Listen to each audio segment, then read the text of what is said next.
A continuación, proyectaremos a ustedes el film documental titulado Chile y su verdad, con imágenes de la historia reciente de nuestro país.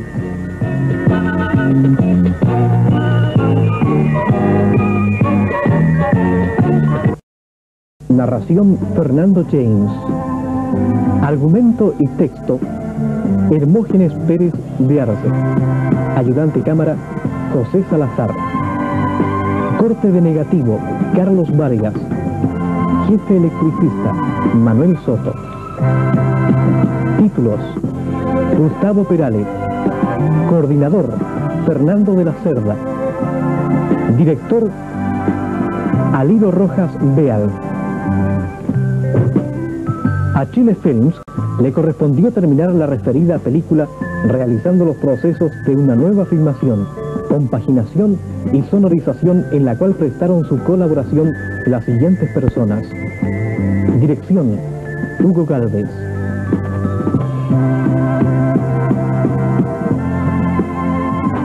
Coordinación: Eugenia Merina. Cámara: Eduardo Soto. Seferino Ursúa. Montaje y corte negativo: Alfonso Quiñones. Sonido: René Arias y Eduardo Nasta. Guión y texto: Hermógenes Pérez de Arce. Locución: Fernando James. Música: Chile eres tú, de Braulio Arenas y José Manuel Silva. Coro municipal dirigido por el señor José Manuel Silva. Agradecemos la colaboración de Instituto de Estudios Generales,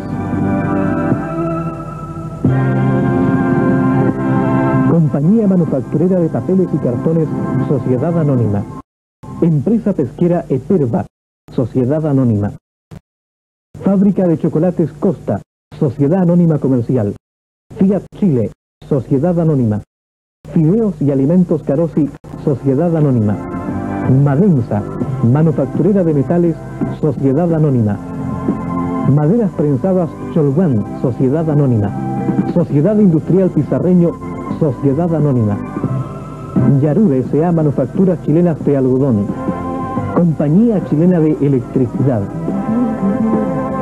señora Berta Correa, Fernando James, Antonio Zabaleta, Hermógenes Pérez de Arce. Estudios de grabación Sonotec.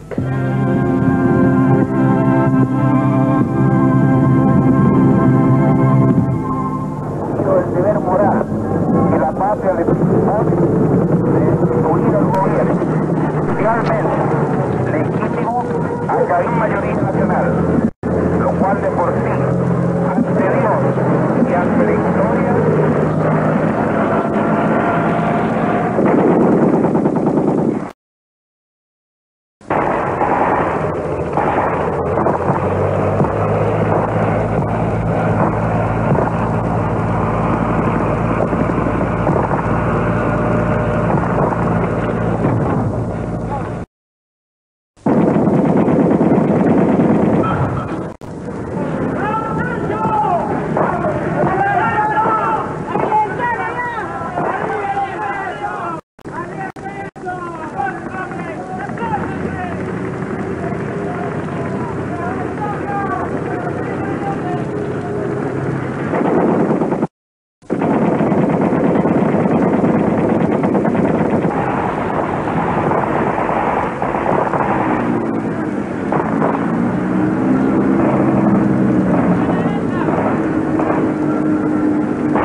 5 de septiembre de 1970. Allende había obtenido estrecha mayoría relativa. Un diario comunista se regocijaba a su modo. Un país aturdido por la sorpresa, porque casi 2/3 de los chilenos no querían socialismo marxista. El hecho de tenerlo a un paso del poder fue un golpe para ellos.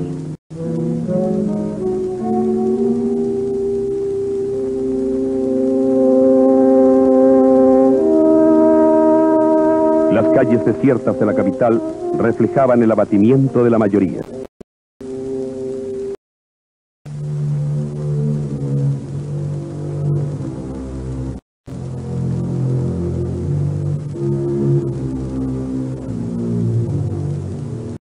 Allende necesitaba la ratificación del Parlamento para ser presidente. Obtuvo el apoyo de la democracia cristiana solo después de incorporarse a la Constitución un estatuto de garantías para fortalecer los derechos de las personas. Nadie confiaba en los marxistas. Al votar el estatuto en el Senado, Allende declaró que era una regla moral ante su propia conciencia y ante la historia. Pero poco después, entrevistado por el marxista francés Regis Debray, describía el estatuto como una necesidad táctica. Lo importante en ese momento, agregaba, era tomar el gobierno.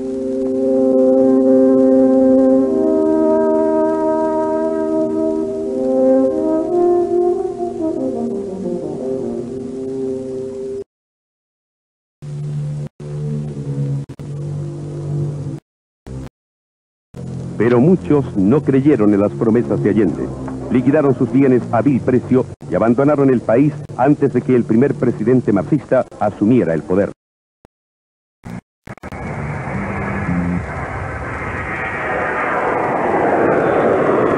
Un grupo civil quiso empujar a las Fuerzas Armadas a bloquear el ascenso de Allende. Intentaron secuestrar al comandante en jefe del ejército, general René Schneider. Este fue muerto al resistirse al secuestro.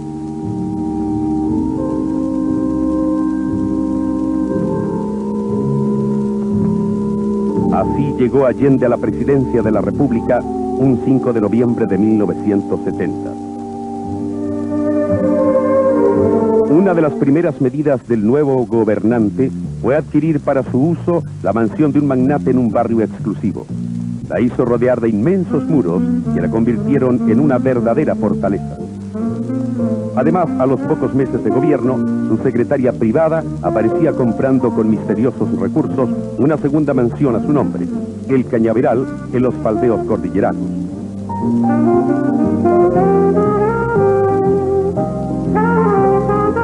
La amistad de Allende con el magnate de la prensa sensacionalista y pornográfica, Darío Samarí, alias Volpone, convirtió la ostentosa casa de este en San José de Maipo en otro lugar favorito de Allende. A cambio de su incondicionalidad, Samarí gozó de exclusivos privilegios tributarios, entre ellos un decreto de liberación de derechos para internar bienes de capital que lo benefició exclusivamente a él. Pese al estatuto de garantías, a las 2 semanas de gobierno ya el país comenzó a vivir en un clima de violencia en lugar de la prometida legalidad. 5.700 viviendas habían sido ocupadas por la fuerza ya el 24 de noviembre del año 70. Más de 1.000 predios agrícolas corrieron la misma suerte en los meses que siguieron. Al cuerpo de carabineros no se le permitía actuar contra los usurpadores y en cambio se le ordenó frecuentemente reprimir a quienes pretendieron defender sus derechos usando la fuerza contra la fuerza. Un carabinero que usó su arma de servicio contra un ocupante ilegal fue sometido, según palabras del propio Allende, a sumario con mayúsculas. Hubo, por tanto, violencia frecuente entre civiles que defendían sus derechos y otros que pretendían arrebatárselos por la fuerza, secuestrar a sus familias o robar animales y siembras. La policía no podía intervenir. Este clima se extendió por todo el territorio. Las víctimas iban quedando en el camino.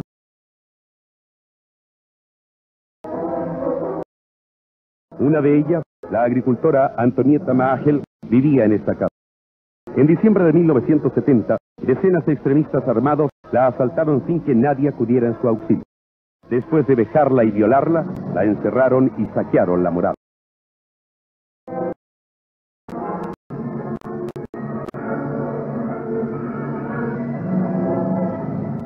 Desde esta ventana, la desesperada mujer miró por última vez lo que era suyo y se quitó la vida mientras el saqueo proseguía.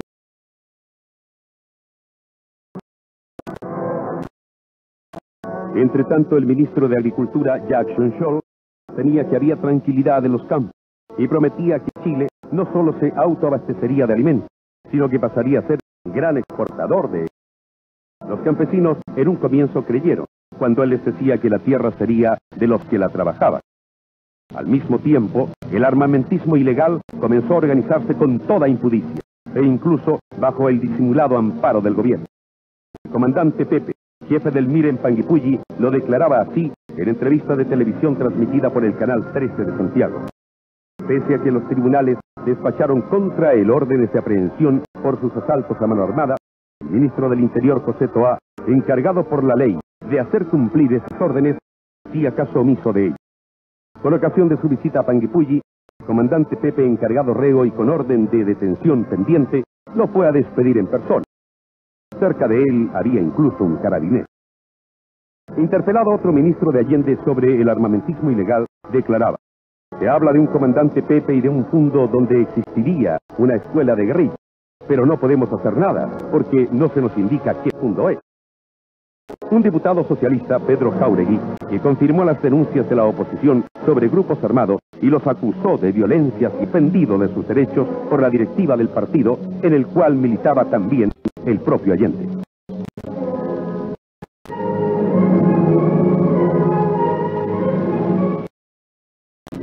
La violencia iba dejando más víctimas en los campos. Las balas cegaron las vidas del joven Juan Millalonco, ultimado por elementos marxistas. El pequeño agricultor Rolando Matus, que defendía a un vecino contra una banda armada. Del capataz Domingo Soto, que quiso atravesar un cerco de ocupantes ilegales para llegar a su casa. Del universitario mirista Jorge Fernández, a quien le estalló una granada en el bolsillo mientras hacía trabajos voluntarios en el sur. Del enólogo Gilberto González, asesinado por un grupo mirista que asaltó su casa en Rancagua, y de muchos otros. Escenas como estas se hicieron frecuentes en los campos chilenos. Los carabineros tenían prohibición de actuar, salvo para impedir la autodefensa de los asaltados.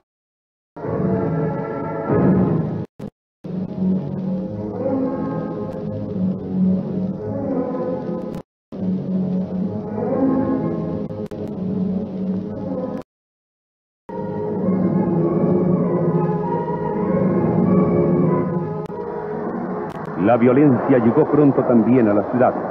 Ya a comienzos de 1971, brigadas de choque constituidas por elementos contratados por el Ministerio de la Vivienda atacaron a una manifestación pacífica de estudiantes universitarios que protestaban en las calles contra el intento de la Unidad Popular de impedir un plebiscito en la Universidad de Chile. Y también atacaron a otra marcha estudiantil convocada para defender al Canal 13 de televisión de la Universidad Católica, que era objeto de la persecución oficial.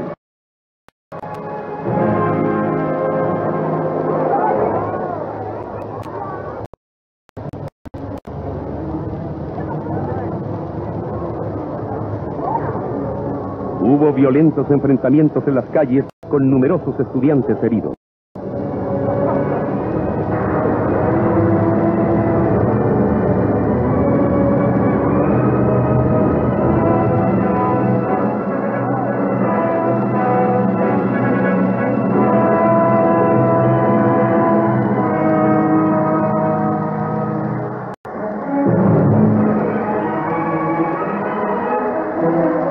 Pero el marxismo necesitaba concientizar a la población. Usó para ello el poder económico que le daba el gobierno y la millonaria ayuda de los países socialistas. Desde luego, la vieja maquinaria gráfica de la imprenta del Partido Comunista fue súbitamente reemplazada por una moderna y dotada de los mayores adelantos tecnológicos, donada por el gobierno títere checoslovaco. Se imprimió propaganda marxista en cantidades fabulosas. Sin embargo, el decano de la prensa chilena, el Mercurio, sufrió la confiscación de toda su documentación contable.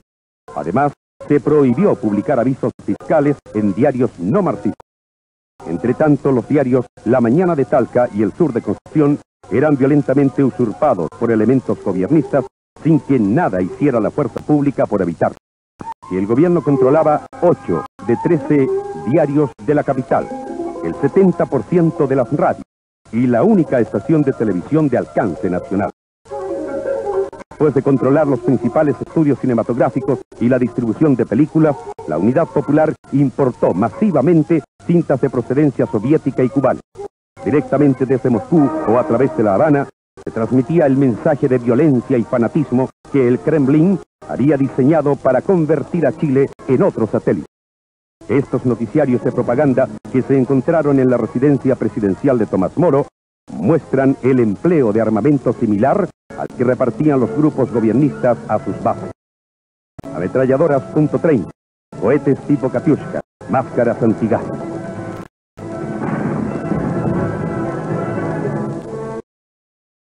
En estos noticiarios cubanos se hacía también la apología de la violencia física y la destrucción del adversario.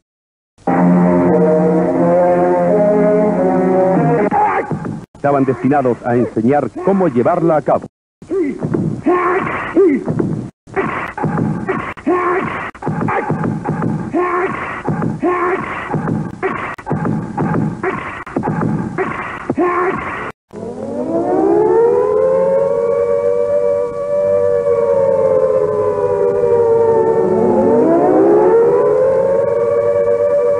Esta juventud estudiantil estará dispuesta, cuando la reclame cualquier causa, a seguir el camino de tantos cubanos. El compromiso de tener la mano dispuesta para el arma cuando llegue el momento y tener el corazón puesto en la patria socialista. Sostenemos un ideal, luchar por Cuba, por libertad. Somos uno, no somos dos. Todo el pueblo, uno quiere salvar a Cuba, nuestro deber. Algunos marxistas chilenos aprendieron la lección de violencia. En 1971, Allende había indultado a más de 40 extremistas de izquierda anteriormente procesados por la justicia. Ya en abril cayó la primera víctima de ellos, el carabinero Tomás Gutiérrez, en un asalto a un supermercado. Y con la propia metralleta que le robaron, asesinaban 2 meses más tarde al ex vicepresidente y ex ministro demócrata cristiano Edmundo Pérez Sujovic. Pero la prensa del gobierno pretendió culpar a la oposición. La hija de Pérez Sujovic relató así el crimen. Yo no sé por qué miré hacia atrás y dije algo, un auto estaba demasiado cerca y le dije al papá, me vienen siguiendo, parece. Él no dijo nada, miró por el espejo, pero parece que inmediatamente se dio cuenta que algo raro iba a pasar. Entonces yo le pregunté, ¿tiene el revólver? Tratamos de mirar en la caja de guantes, pero no había nada.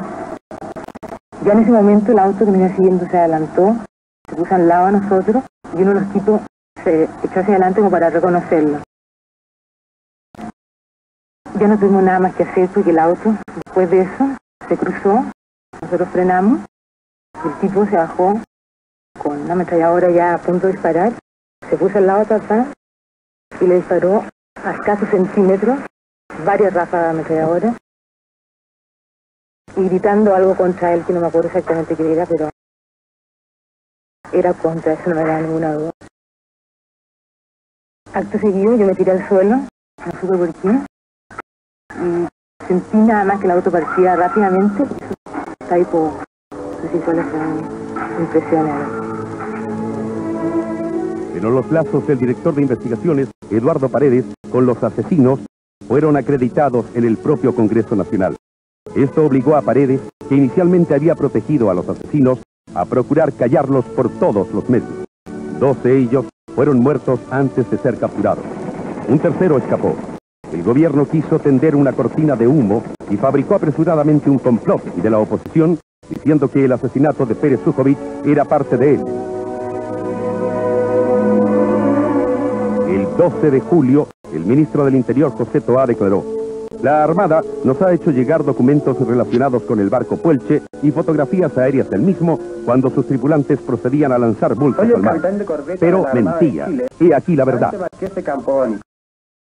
El día 10 de junio de 1971, fui designado en una misión de rutina por la Comandancia de Aviación Naval, en el C-47-123, para participar en el litoral norte de Chile, en la búsqueda de un buque que se suponía debía recalar aquel día en el norte. Las fotografías que les voy a mostrar fueron tomadas directamente de la cabina del avión a mi mando y pertenecen al barco mercante Puelche y que fueron desarrolladas en la Comandancia de Aviación Naval. Las fotografías fueron falsificadas por la propia Oficina de Informaciones de la Presidencia. Los bultos habían sido pintados en ellas, como después comprobaron los tribunales.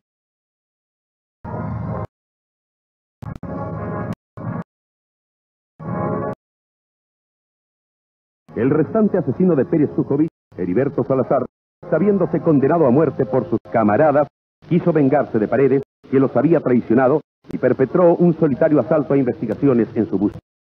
En la batalla mató a 13 testigos. Luego hizo estallar una carga de dinamita que llevaba consigo y que lo despedazó en la puerta del cuartel.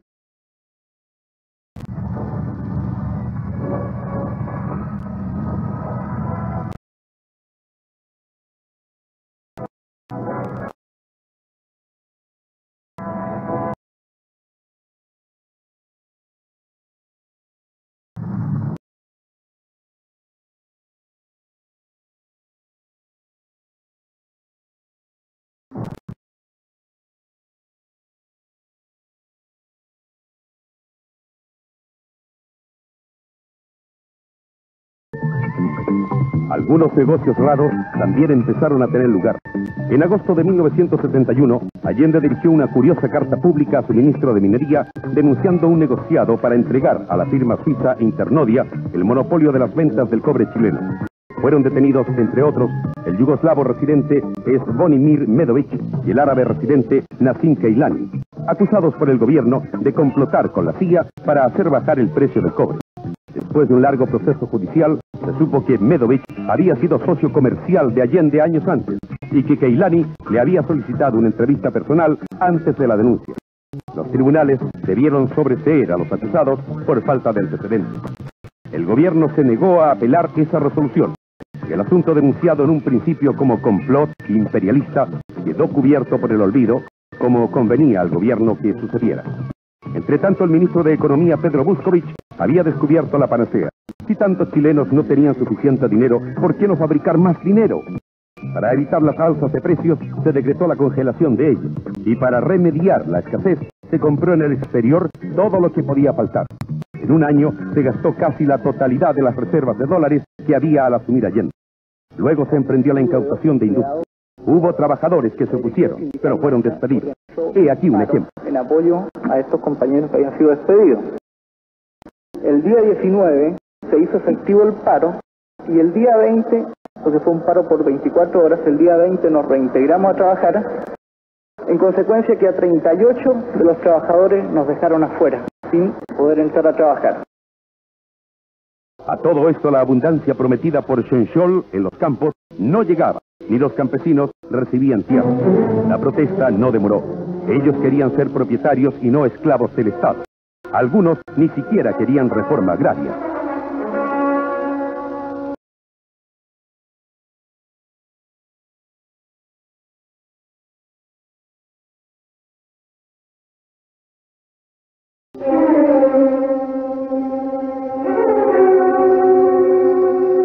La violencia arreciaba. El modesto agricultor Raúl Quesada Moreno fue brutalmente asesinado a palos por elementos marxistas al defender su reserva de la usurpación. Una viuda y 8 hijos lo lloraron.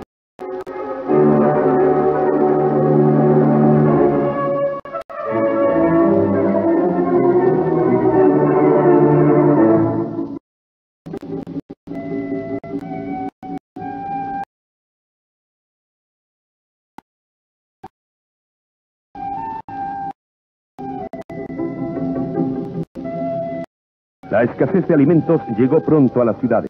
Aparecieron las colas para adquirir artículos esenciales. Un humorista comentó a fines de 1971 que el tránsito al socialismo había que hacerlo en fila india. En ese clima de violencia y escasez llegó de visita a Chile el primer ministro de Cuba, Fidel Castro.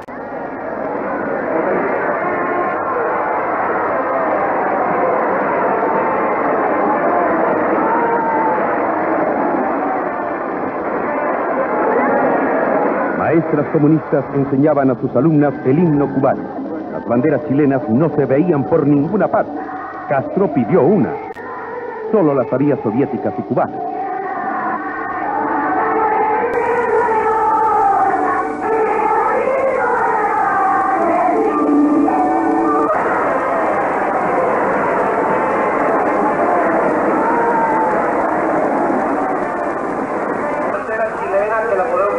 Primera fila. Vamos a pasar la bandera para la primera fila. La bandera chilena. Esto lo esperemos. ¡Bajen la bandera, compañeros! ¡Que viva Chile! ¡Que viva la amistad chileno-cubana! ¡Que viva la revolución! Por más de 23 días desplegó las más variadas actividades.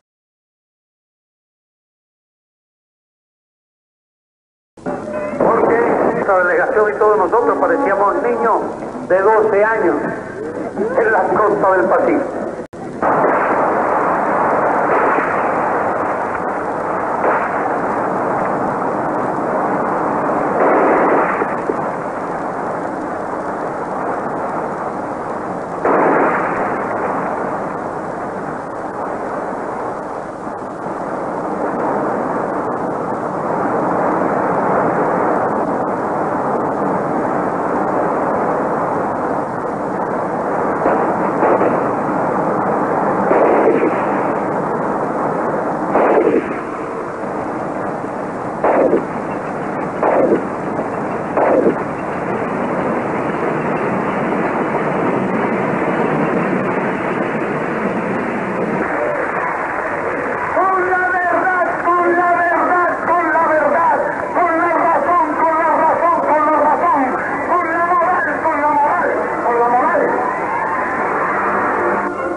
La noche antes de su partida, la capital fue convulsionada por una marcha de mujeres que salieron a las calles golpeando cacerolas vacías en protesta por la escasez de alimentos.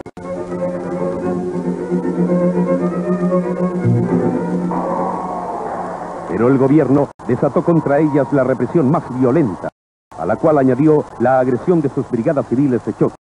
Centenares de mujeres indefensas cayeron asfixiadas o heridas bajo las bombas lacrimógenas y los golpes de lajes y cadenas.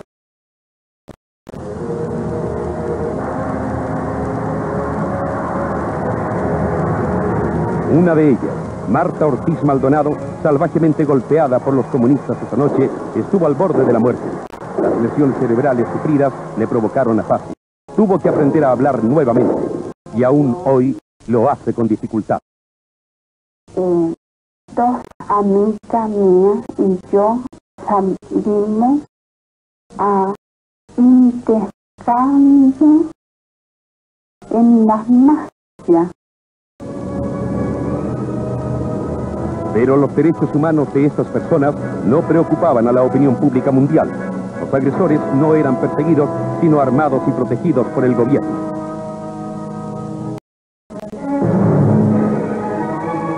La marcha de las cacerolas fue una chispa que encendió el descontento latente.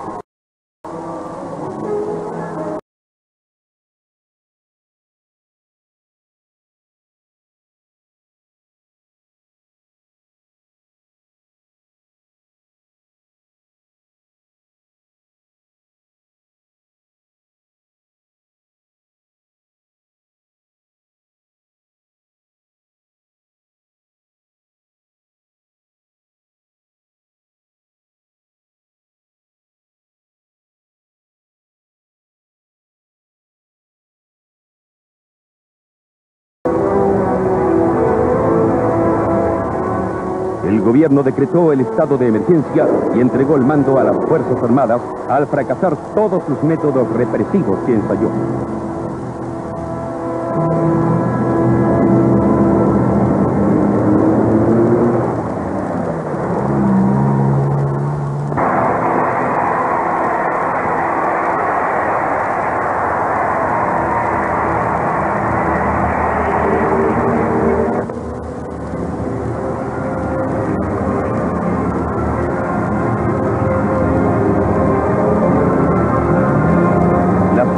Armadas tuvieron que restablecer el orden.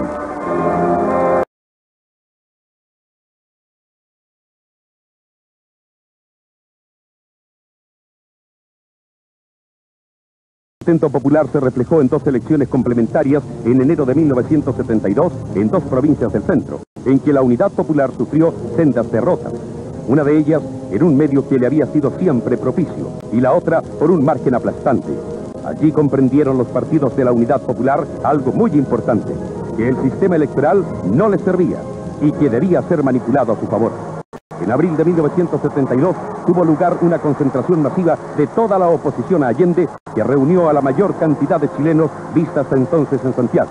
La mención del nombre del presidente provocó una rechifla que se prolongó por largos minutos y que dio otro testimonio de la impopularidad del gobernante. La vía violenta era perfeccionada constantemente por Allende. Gracias a la diligencia de un funcionario de aduanas, se descubrió el 11 de marzo de 1972 que un avión de Cubana de Aviación había desembarcado ocultamente 13 grandes cajas junto a una puerta de acceso del aeropuerto de Pudahuel.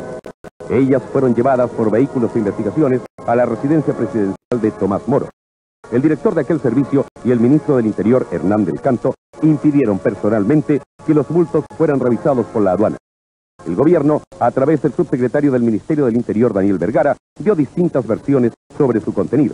Finalmente, Allende reconoció, ante un requerimiento de la Contraloría, que los bultos los tenía él y que oportunamente daría a conocer su contenido, pero nunca lo hizo. Solo en septiembre de 1973, en el domicilio del director de investigaciones, Eduardo Paredes, la policía encontró finalmente las listas descriptivas del contenido de los bultos cubanos: ametralladoras, pistolas, bazucas y municiones.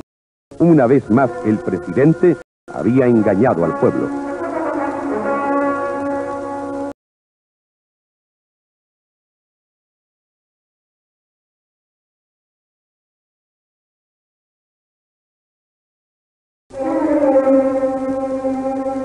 A Chile llegaban armas de todos los tipos y por todos los conductos ilegales. Eran suficientes para armar a 30.000 hombres. Desde luego, habían entrado al país 13.000 extremistas de las más diversas nacionalidades. El contrabando del avión cubano fue solo un botón de muestra. Otros aviones de Cubana de Aviación siguieron haciendo desembarcos misteriosos sin ser investigados.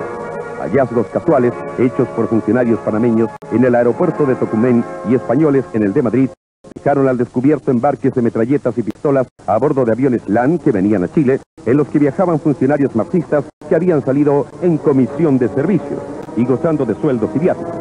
Estas comisiones de servicios al exterior fueron más de 1000. Los países socialistas cooperaban activamente al aprovisionamiento para la guerra civil chilena.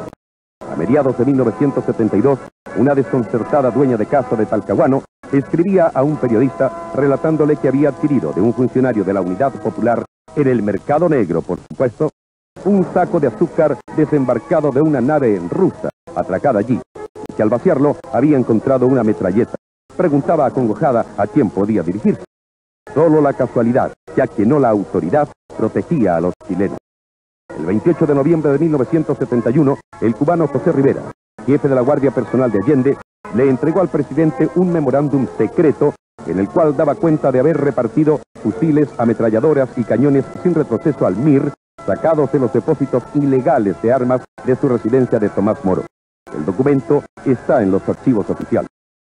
Cohetes rusos Katyushka, capaces de destruir un blindado o una casa, se encontraron por miles y siguen siendo hallados. Granadas de mano de fabricación casera. Había verdaderas industrias de ellas, financiadas por todos los contribuyentes con sus impuestos dentro de fábricas estatizadas. Minas antitanques, llamadas tortas vietnamitas, para ser utilizadas en la guerra civil. Su poder destructivo es terrible.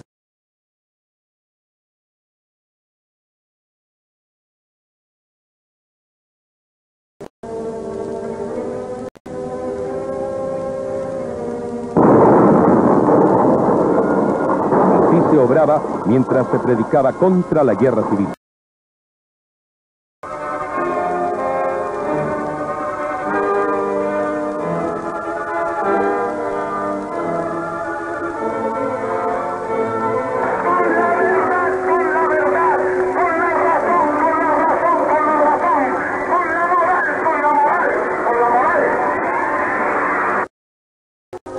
En un accidente de tránsito en Curimón, los conductores de una camioneta que trasladaba armas y que pertenecía a la secretaria personal de Allende, Miria Contreras, eludieron la acción de la justicia exhibiendo credenciales de la presidencia.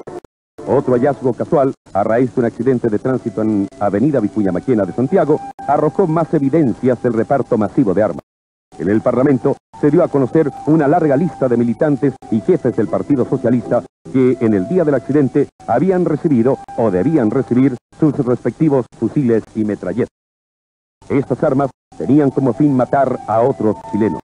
El 23 de mayo de 1972, el propietario de un frigorífico ocupado por militantes socialistas en el MIR fue baleado por la espalda. Así relatan sus hijos el trágico episodio. Entre ellos un exiliado político que hacía clase de extremismo en General Insa, muy próximo aquí. Desde ese momento de que fue tomado el frigorífico, estuvimos constantemente haciendo contactos para ubicar a Alfredo Añañán, director de investigación en aquella época, con la finalidad de que se autorizara al técnico para que le permitiera el ingreso al frigorífico a tomar control de las máquinas, ya que estas trabajan con gas de amoníaco y corría el riesgo de que se paralizara la bomba de agua y siguieran funcionando los compresores, lo cual era un eminente riesgo de explosión y era la mayor preocupación nuestra. Y en el momento preciso que nosotros entramos ya se empezaron a producir los disparos. Nosotros nos refugiamos hacia un costado. Mi padre entró inmediatamente a encender las luces, que en ese momento estaban apagadas, y a paralizar las máquinas. Después de que se apaciguó un poco la balacera, sentí unos balazos aquí en el callejón. Me vine acercando hacia aquí, hacia el callejón, y vi que venía mi padre con la mano aquí en el hombro. Me acerqué donde él, le pregunté qué tenía y me dijo que no tenía nada, que era solamente un golpe. Al salir ya hacia afuera del frigorífico, camino a Melipilla, se me cayó en los hombros y vi que sangraba por aquí y aquí en el hombro. De ahí lo subimos a un auto y lo llevamos al hospital Barros Luco, en el cual 20 minutos después falleció a causa de una anemia aguda, por causa de tenía 3 balas, una en el brazo y 2 aquí debajo de la tetilla. Un obrero pasajero de un taxibús fue asesinado por un miembro del aparato armado socialista a raíz de una discusión derivada de un accidente del tránsito. El asesino, Luis Benavente, viajaba en un vehículo con transmisor de radio, a través del cual, desde el lugar de los hechos, se comunicó con el director de investigaciones, Eduardo Paredes, quien le aconsejó no decir nada a la policía. Pero esta conversación fue grabada casualmente por un radioaficionado y dada a conocer por el parlamentario Víctor García en el Senado.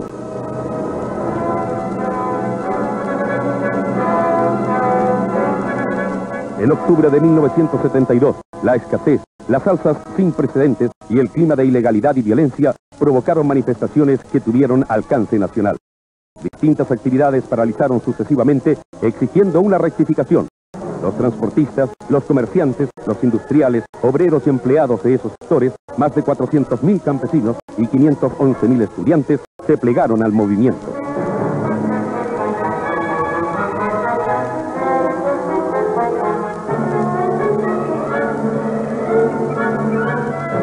El 16 de octubre, destacados políticos de oposición hacían terminantes declaraciones.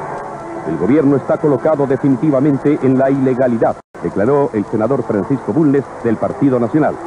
El presidente Allende ha quebrado el régimen legal del país, señaló Américo Acuña, senador de la izquierda radical. El senador demócrata cristiano Patricio Elwin expresó que Allende estaba llevando a cabo en Chile una farsa democrática. Julio Durán, senador de la democracia radical, decía textualmente: Allende se ha salido de la constitución política.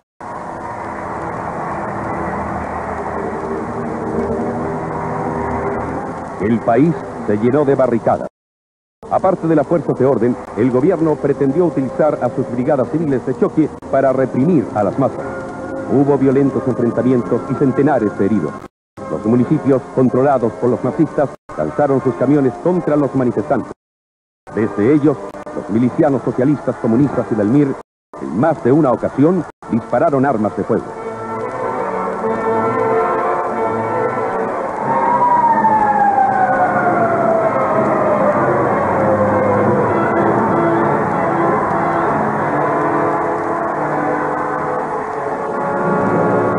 gobierno, ante la imposibilidad de controlar el descontento popular, pareció optar por la vía dictatorial definida y clausuró todas las radioemisoras de oposición sin tener, por supuesto, atribuciones para ello, y estableció una cadena informativa oficial y única. Pero, así y todo, la rebeldía popular subsistió, y una vez más Allende tuvo que pedir auxilio a las Fuerzas Armadas para restablecer alguna calma.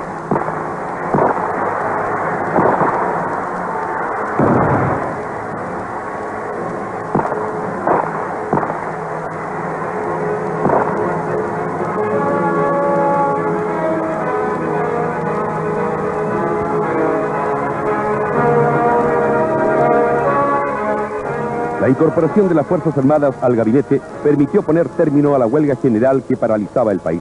Aquellas mantuvieron la paz interna hasta la celebración de los comicios parlamentarios de 1973. Para aminorar su derrota, el gobierno se valió de un fraude electoral preparado con mucha anticipación y cuidadosamente por funcionarios comunistas desde cargos claves de la Dirección de Registro Civil.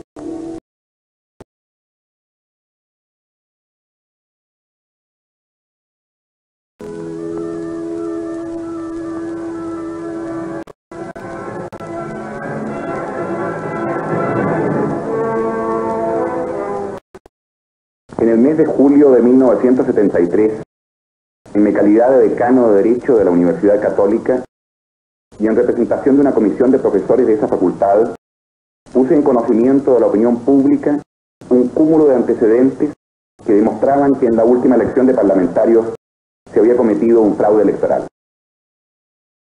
El ingeniero Santiago Morán, experto electoral, resume sus conclusiones y pruebas sobre el fraude. O de personas que estaban fuera del país, utilizando menores de edad y muy especialmente haciendo votar varias veces a individuos incondicionales del régimen.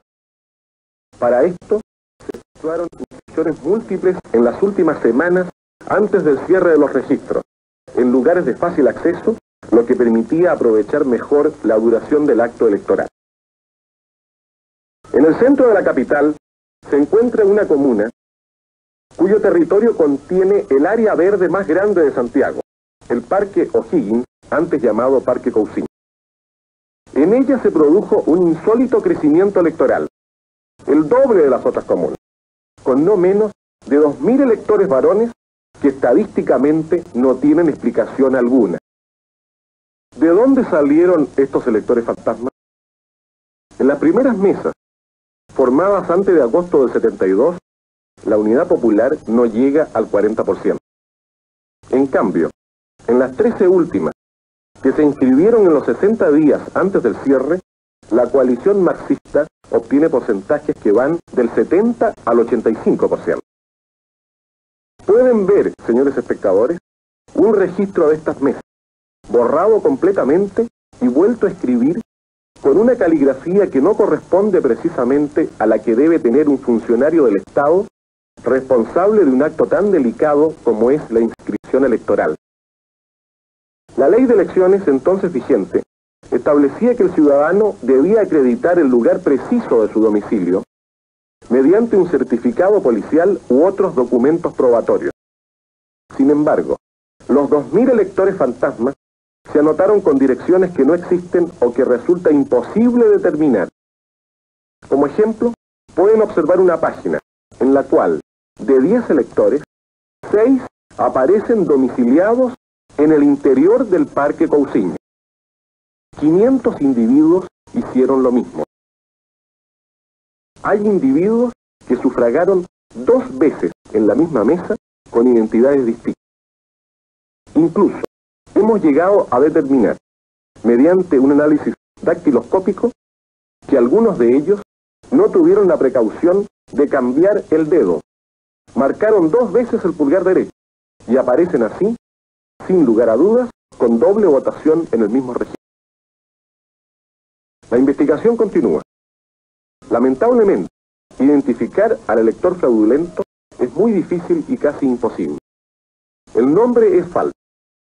La impresión dactilar es generalmente un manchón indescifrable.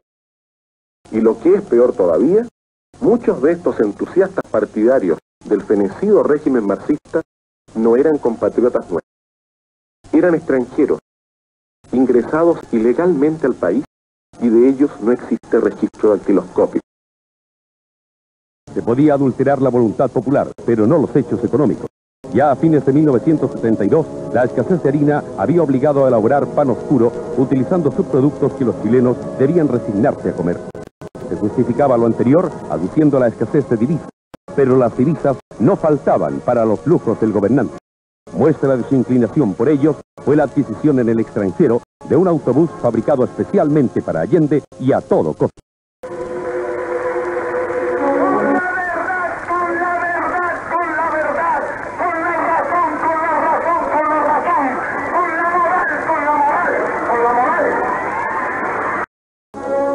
El armamentismo de izquierda cobraba nuevas víctimas. A comienzos de 1973 fueron acribillados 2 miembros de la Juventud Demócrata Cristiana de la Reina que custodiaban una propiedad amenazada de ocupación ilegal.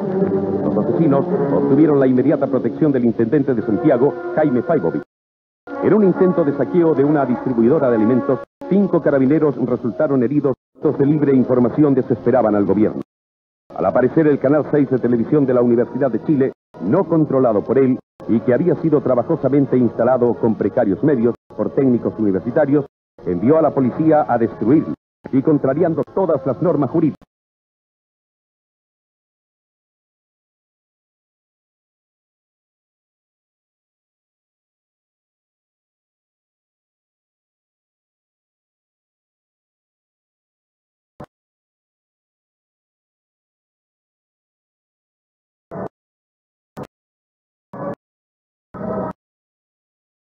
La violencia cobraba más víctimas. En pleno día y en el centro, una célula marxista asesinó a un participante en un desfile de oposición. En una sola mañana de desórdenes, hubo que lamentar 120 heridos graves en Santiago. Nuevas protestas se hicieron en defensa de la libertad de enseñanza, otra garantía básica de las que Allende había jurado respetar y que ahora, mediante un decreto que imponía el régimen soviético de Escuela Nacional Unificada, se destruía totalmente. Su propósito textualmente era transformar a cada chileno en un elemento para afianzar el sistema socialista.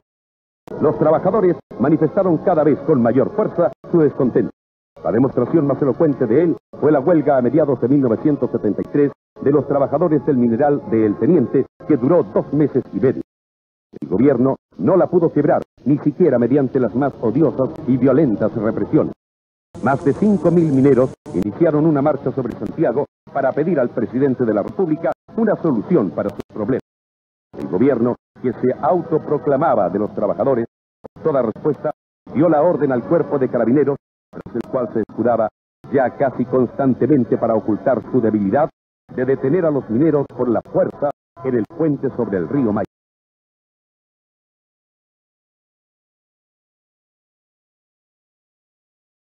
Inútiles fueron los intentos de mediación de parlamentarios opositores que deseaban evitar la violencia. El intendente de Santiago, Julio Estuardo, ordenó proceder con la mayor energía contra los trabajadores.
hubo que lamentar numerosos heridos, los que se sumaron a la lista de otros mineros heridos y muertos por la represión del gobierno en días previos.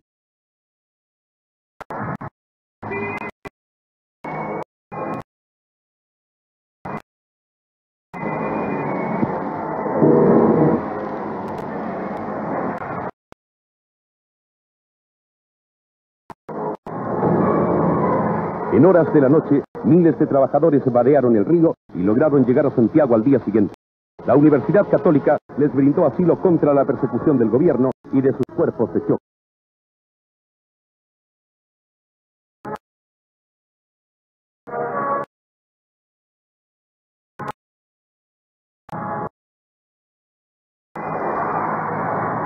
Se gestaron manifestaciones populares de adhesión a los mineros que las brigadas armadas de la Unidad Popular pretendieron dispersar por la fuerza. Los brigadistas llegaron incluso a incendiar parcialmente el edificio de un partido opositor en el cual los mineros en huelga habían buscado refugio. Las mujeres de los huelguistas hicieron una pacífica demostración ante el Palacio Presidencial pidiendo ser recibidas por Allende, pero este se escudó una vez más tras la disciplina de Carabineros.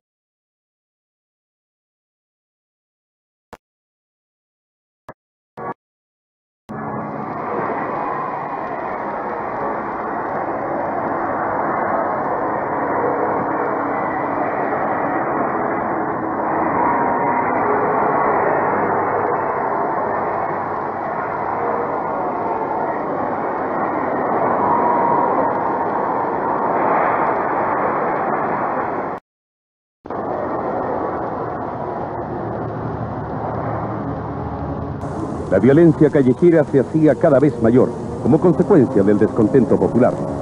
Las víctimas fueron numerosas.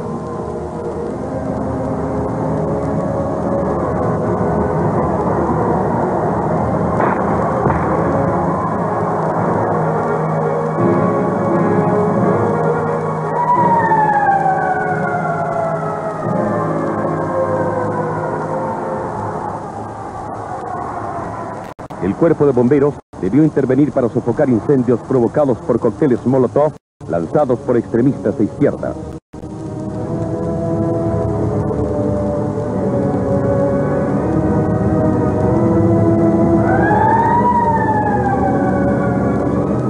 Sabiéndose fuera de la Constitución, Allende ya ni siquiera se atrevía a decretar el estado de emergencia, pues ello habría dado a las Fuerzas Armadas el control del país, y no quería correr el riesgo de que ellas desarmaran y desmantelaran el ejército revolucionario ilegal que socialistas, comunistas y la izquierda marxista en general habían ido reclutando y equipando tan secreta como concienzudamente.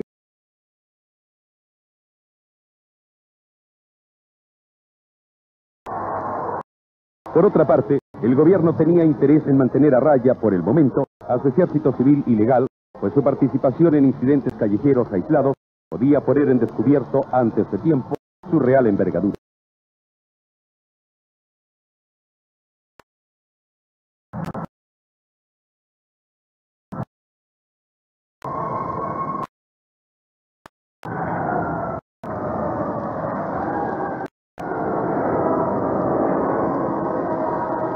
Sin embargo, comenzaron a aparecer cada vez con mayor frecuencia elementos con armas de fuego que intervenían contra los manifestantes de oposición.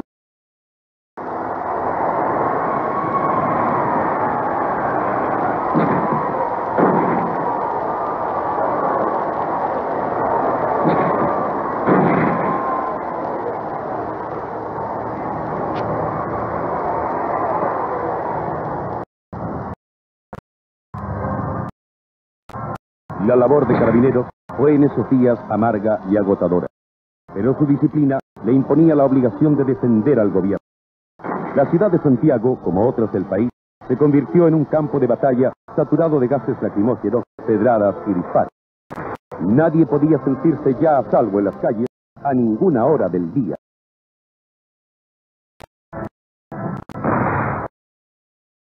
La violencia pasó a habitar entre los chilenos permanentemente. Todos se preguntaban, ¿cuándo haría crisis un gobierno que carecía por completo de autoridad para mantener el orden y al cual en ningún caso la ciudadanía parecía estar dispuesta a obedecer? Tomó cuerpo la unánime convicción que el caos reinante podría estallar en cualquier dirección.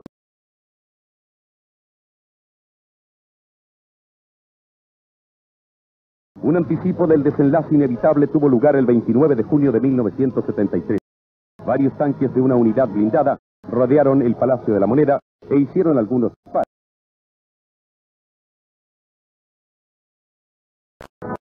Ese movimiento fue espontáneo y las propias Fuerzas Armadas lo sofocaron prontamente.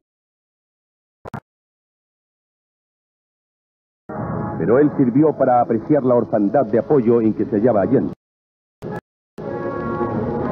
Algunos izquierdistas de agresivo lenguaje fueron sorprendidos ese día buscando asilo a temprana hora en embajadas amigas del régimen.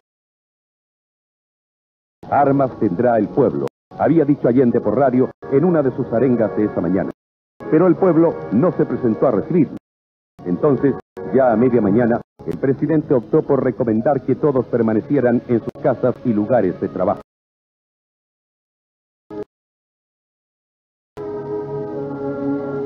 La quiebra de la juridicidad había llegado a un límite insostenible.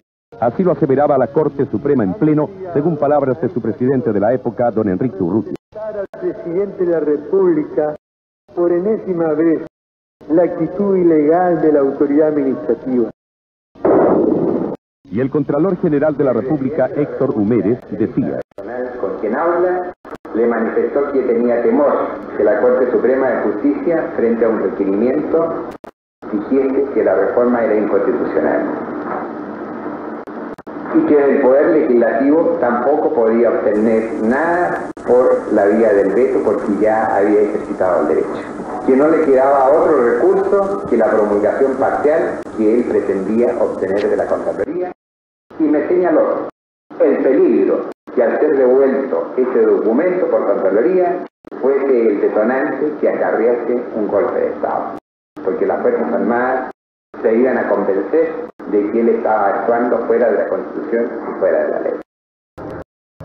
Un nuevo paro nacional comenzó a fines de junio de 1973. Comisarios comunistas y socialistas fueron enviados a descerrajar establecimientos, pero ellos tropezaron con la violenta oposición del público. Nuevamente los carabineros fueron enviados a cumplir su amarga misión.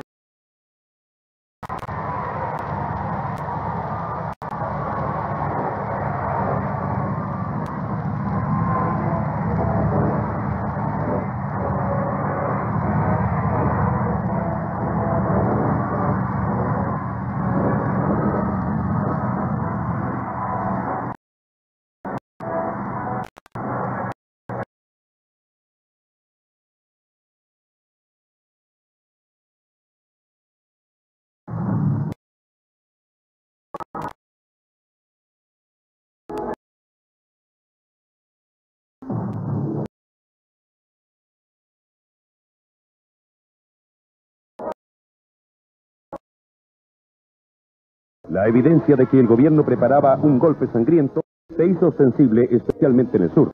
Allí el MIR, dirigido por el comandante Pepe, se había enseñoreado de regiones enteras y presionaba a la población. Activando dentro de esta zona de aquí, entre las comunidades indígenas también, en la cual nosotros no la aceptamos nunca. ¿Sí? Conocí el Pepe cuando estaba haciendo reunión en la casa de Machuca, conquistando la gente para hacer el número de 40, para hacer la toma en Carranco. Y también tenía intenciones de entrar en las comunidades, pero que nosotros más o menos teníamos idea que los quería entregar ese conocimiento marxista y nunca quisimos entrevistar con él.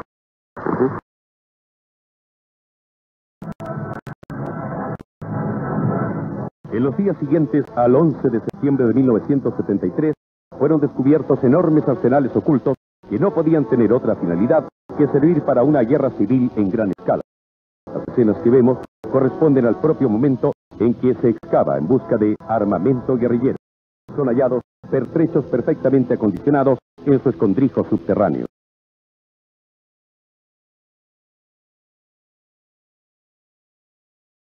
El corvo que usa el militar para abrir los cajones perteneció precisamente al comandante Pepe.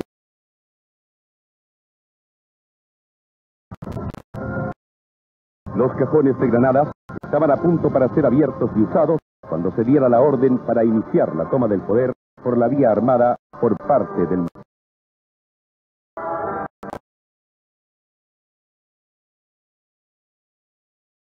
Todo esto solo había sido posible merced a la protección y apoyo brindados por el gobierno.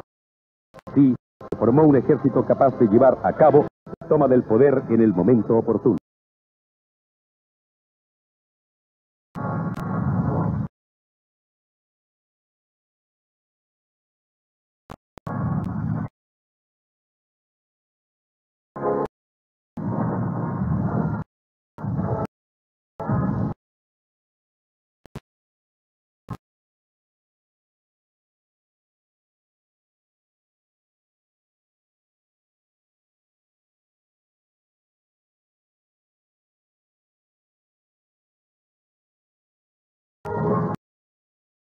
El 22 de agosto de 1973, la Cámara de Diputados, en trascendental acuerdo aprobado por 81 votos contra 48, proclamaba la ilegitimidad del gobierno.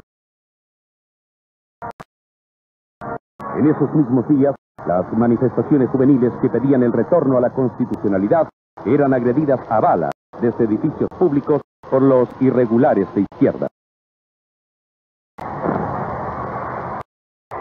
Frente al Congreso Nacional, en un edificio de la Corpo, funcionarios marxistas diezmaron con armas largas a manifestantes desarmados.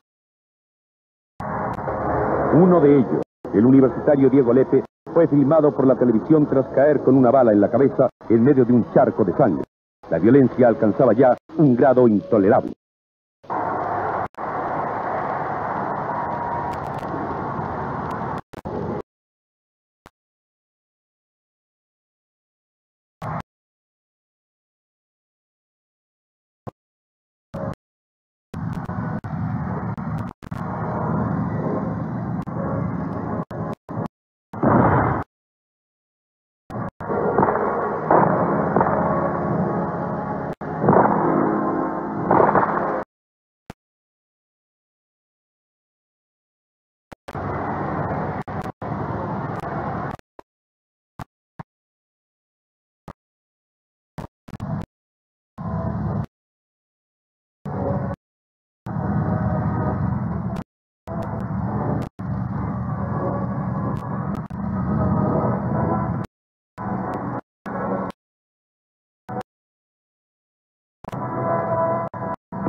El país entero estaba paralizado sin que se vislumbrara una salida jurídica para la crisis social, económica y moral de Chile.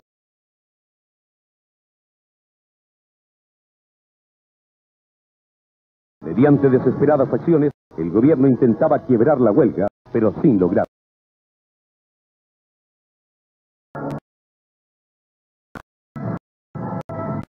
Diariamente comenzaron a registrarse muertes en episodios de violencia.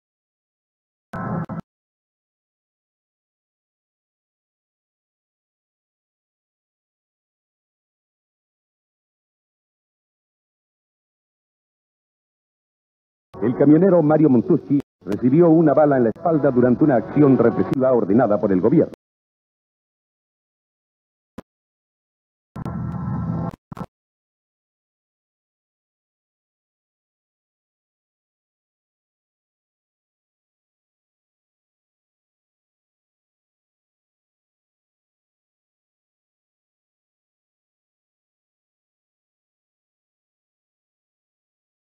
En los mismos días en que el senador socialista Carlos Altamirano reconocía estar promoviendo un complot en la Armada, un comando izquierdista de una empresa estatal al mando del extremista mexicano José Sosa asesinaba al subteniente de ejército Héctor Lacrampe. Queriendo capitalizar en su favor el clima de anarquía, Allende hizo visibles esfuerzos por descabezar a las Fuerzas Armadas y así conseguir el poder total.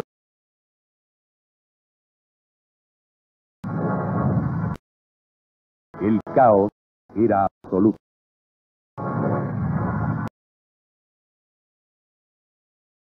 Pero el pueblo hacía ya la que se llamó la última cola, reuniendo firmas para pedir la renuncia de Allende, única salida para la gran crisis nacional. Una multitudinaria manifestación de mujeres pidió a Allende a comienzos de septiembre que entregara el gobierno a quien pudiera evitar la inminente guerra civil.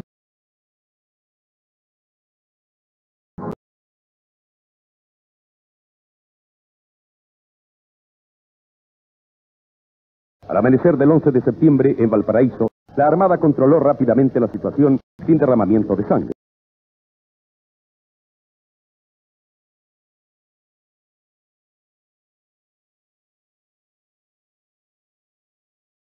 En Santiago, el cuerpo de carabineros tomó el control de servicios claves, mientras en el centro de la capital, los efectivos cooperaban con los del Ejército y la Fuerza Aérea a eliminar la breve, aunque encarnizada, resistencia armada de los irregulares marciales.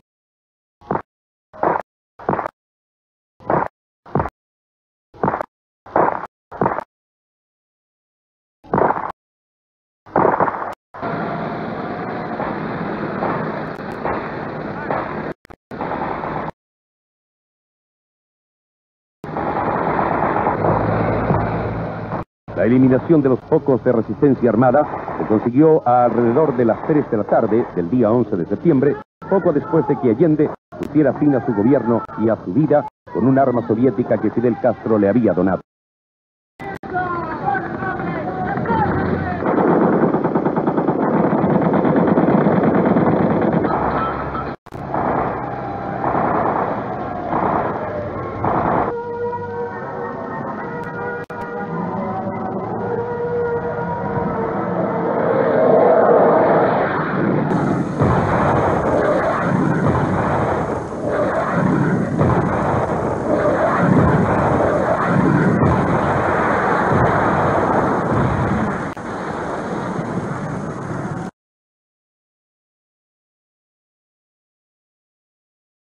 En pocos días, las actividades nacionales se normalizaron.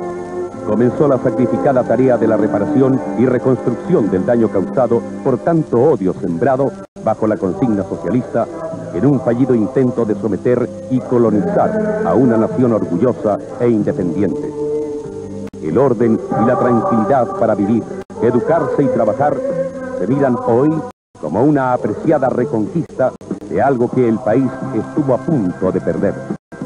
Conscientes de nuestra independencia recuperada, estamos restañando viejas heridas, olvidando divisionismos pretéritos y trabajando sacrificadamente para volver a ser una gran nación.